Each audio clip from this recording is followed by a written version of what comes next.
தயவு செஞ்சு வெளியே வாடி. முடியாதா? மழை பெய்ய தெரியுதா இல்லையாடி? தெரியும்டா, ஆனா வர மாட்டேன்.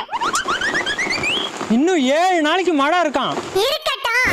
அதுக்கேண்டி ரோட்டுக்கு பக்கத்துல வந்து படுத்து கிடக்குற? அப்படிதான்டா கிடப்பேன். இப்ப என்னதான் பிரச்சனை உனக்கு? நான் 21 நாள் அடக்காத்து குஞ்சு பொரிச்சிட்டு தான்டா வருவேன். முட்டையெல்லாம் எப்படி அடகாத்து குஞ்சு பொரிப்ப? அவன் பொண்டாட்டிட்ட போய் கேளுடா. யோ, அவ இஷ்டத்துக்கு ரோட்ல போய் முட்டைய போடுவா, நான் அத பாத்துட்டு இருப்பேனே, அதான் முட்டைய எடுத்துட்டேன். அந்த முட்டைய உனக்கே குடுக்குறேன், வெளியில வாடி. இருந்தா தானே குடுப்பேன், அவதான் தின்னுட்டாரா.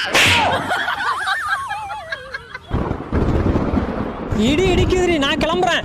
உன் தலையில விழட்டும். அவள்கிட்ட என்னைய கொஞ்சிட்டு இருக்க? இப்ப பாரியா? என்னடி பண்ண போற? தீபாவளிக்கு மீந்து போன வெடி சும்மா தானே இருக்கு. வேண்டாண்டி, அவ பாவம். யாரு ஓனரா